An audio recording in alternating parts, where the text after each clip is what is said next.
Hello friends, चलिए आज हम आपको एचसीएल टेक्नोलॉजी के बारे में बताएंगे। देखिए इस स्टॉक में डिविडेंड मिलने वाला है, ठीक है ना। तो इस बात को ध्यान समझिए।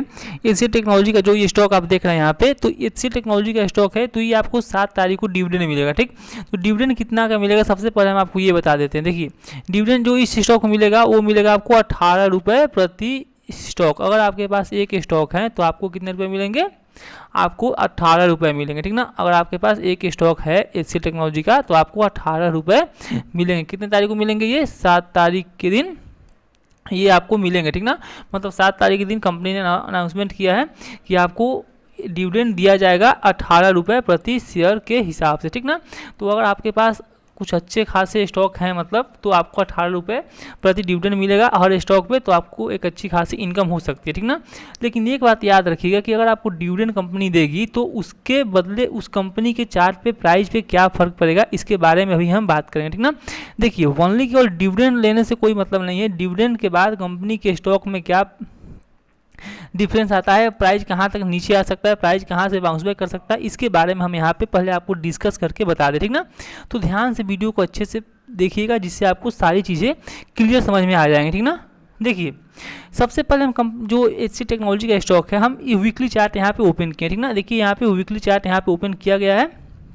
जो ध्यान से चार्ट को देखेंगे तो देखिए, जब चार्ट को ध्यान से आप देखेंगे तो ये देखिए एक बार एचसीएल टेक्नोलॉजी का जो स्टॉक है यहाँ पे इसने ब्रेकआउट किया था। देखिए ये लेवल, इस लेवल को ध्यान से आप देखिए, ये जो लेवल है इस स्टॉक का जो लेवल है 1216 रुपये का, ठीक ना। ध्यान से देखिए 1216 रुपये के पास इस स्टॉक ने काफ़ी मतलब बहुत ज़्यादा समय तक इसने टाइम स्पेंड किया था। ध्यान देखिए इसने यहाँ पे काफ़ी समय स्पेंड किया, फिर ऊपर गया, फिर से इसने काफ़ी समय स्पेंड किया, ठीक।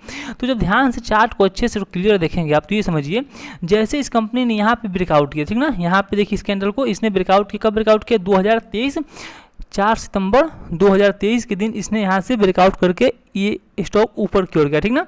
लेकिन अब ध्यान से आप ये देखिए, जब ये स्टॉक यहाँ से ऊपर की ओर गया तो ये देखिए फिर से ये स्टॉक रीटेस्ट करने के लिए नीचे की ओर आया, ठीक ना। नीचे की ओर रीटेस्ट करने की ओर आया और फिर देखिए अगर आपने यहाँ पे ट्रेड लिया होगा तो यहाँ पे आपको डरने की कोई ज़रूरत नहीं थी। क्यों?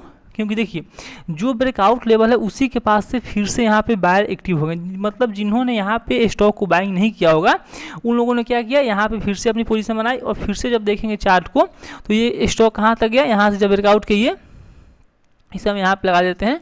देखिए जैसे इसने अपने इस लेवल को ब्रेकआउट किया, जो पिछला इसका जो स्विंग लेवल था, यहाँ पे 1 मिनट लगाते हैं हम। यहाँ पे देखिए ये इस स्विंग लेवल को इसने यहाँ से ब्रेकआउट किया, ठीक ना।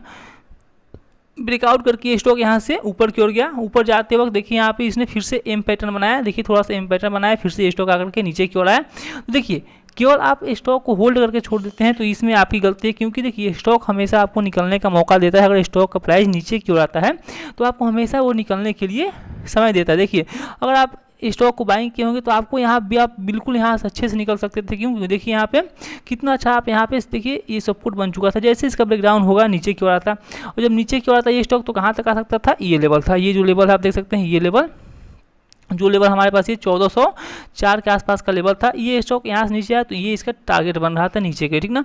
अब इसको ब्रेक करेगा तो अब ये एचसीएल टेक्नोलॉजी का स्टॉक कहाँ आ सकता है? देखिए जो पिछला इसका ब्रेकआउट लेवल है 1311 रुपये के आसपास, ये स्टॉक अब यहाँ तक आ सकता है। मतलब 1348 पे अभी क्लोजिंग चल रही है, तो ये स्टॉक थोड़ा सा भी और नीचे की ओर आ सकता है, क्योंकि ये इसका पिछला ब्रेकआउट लेवल है, ठीक ना। तो देखिए चार्ट को अच्छे से देखेंगे तो आपको क्लियर समझ में आ जाएगा कि देखिए केवल डिविडेंड से मतलब नहीं है। अगर डिविडेंड आपको इस स्टॉक में मिल रहा है 18 रुपये प्रति स्टॉक के हिसाब से, ठीक ना, डिविडेंड आपको मिल रहा है, तो ये भी देखिए कि आपको इस स्टॉक को होल्ड कहाँ तक करना है, ठीक ना। अगर देखिए ये स्टॉक फिर से अगर यहाँ पे आता है, यहाँ पे इस जगह पे स्टॉक आता है, यहाँ पे आने के बाद अगर फिर से अगर ये स्टॉक कोई अच्छी बुलिश कैंडल यहाँ पे नहीं बनाता और फिर भी आप इस स्टॉक में अगर बैठे हुए हैं तो आपको यहाँ से क्या होना होगा? इस स्टॉक से एग्जिट होना होगा, ठीक ना। आप इस स्टॉक से एग्जिट हो सकते हैं। क्यों? क्योंकि अगर इस लेवल को ये ब्रेक करेगा तो कहाँ तक आ सकता है? ये जो लेवल आप देख रहे हैं, जो लेवल है 1200 के आसपास, ये इस लेवल को भी यहाँ से टेस्ट कर सकता है, ठीक ना। तो इस बात को आप याद रखिएगा कि केवल डिविडेंड के लिए स्टॉक को नहीं होल्ड किया जाता। प्राइस की बेसिक बिहेवियर को आप समझिए कि ये स्टॉक अगर डिविडेंड दे रहा है तो स्टॉक कहाँ तक नीचे आ सकता है, कहाँ से वो बाउंस बैक वहाँ से कर सकता है, ठीक ना। अब देखिए एक बात और समझिए, जब ये स्टॉक अगर यहाँ तक आता है, ये देखिए लेवल, ये लेवल देखिए ध्यान से, जब ये स्टॉक यहाँ तक आता है 1311 या 15 के आसपास, जब ये स्टॉक यहाँ तक आता है, ठीक ना, इस बात को ध्यान रखिएगा कि इस लेवल को ब्रेक डाउन करता है HCL का स्टॉक, तो यहाँ से काफ़ी नीचे ये स्टॉक आ सकता है। जो लेवल इसका होगा 1200 के आसपास, ठीक ना। जो लेवल देख रहे हैं ये 1200 के आसपास ये अपना अभी टारगेट ये दिखा रहा है, क्योंकि जो इसने ब्रेकआउट किया और ब्रेकआउट के बाद जो रिटेस्ट किया था वही इसका टारगेट अभी यहाँ तक हो सकता है, ठीक ना। इसलिए चार्ट के बिहेवियर को अच्छे से समझिए और केवल डिविडेंड के लिए मत स्टॉक में होल्ड कीजिए, उस स्टॉक के बिहेवियर को भी समझिए कि वो अभी स्टॉक कहाँ पे कैसे ट्रेड कर रहा है, कहाँ से कहाँ आ सकता है, ठीक ना। अब देखिए अगर आपको HCL टेक्नोलॉजी में अगर बाइंग करना है, कोई अच्छी पोजीशन बनानी है, तो ये समझ जाइए कि आप 1300 के आसपास अगर ये स्टॉक आता है तो यहाँ से आप इसको कुछ स्टॉक बाइंग कर सकते हैं, अगर कुछ प्राइस एक्शन यहाँ बना तो। नहीं तो उसके बाद आप इसे लेवल को याद वेट कीजिएगा, 1200 के आसपास अगर ये स्टॉक फिर से आता है तो आप इसको अपने पोर्टफोलियो में कुछ स्टॉक यहाँ से ऐड कर सकते हैं, ठीक ना। लेकिन वैसे याद रखिए 18 इसमें आपको 7 मई के दिन 18 रुपये पर स्टॉक आपको यहाँ से डिविडेंड मिलेगी, ठीक ना। तो बेसिक प्राइस आप समझ गए होंगे कैसे इसको ट्रेड करना है और कैसे कब आपको इसमें अपने पोर्टफोलियो में इसे ऐड करना है, और इसका जो नेक्स्ट टारगेट हो सकता है नीचे की ओर 1300 के आसपास यहाँ से हो सकता है, ठीक ना। दोस्तों वीडियो को लाइक करिएगा और चैनल पर नए तो चैनल को जरूर सब्सक्राइब करिएगा। अभी के लिए बस इतना ही, थैंक यू।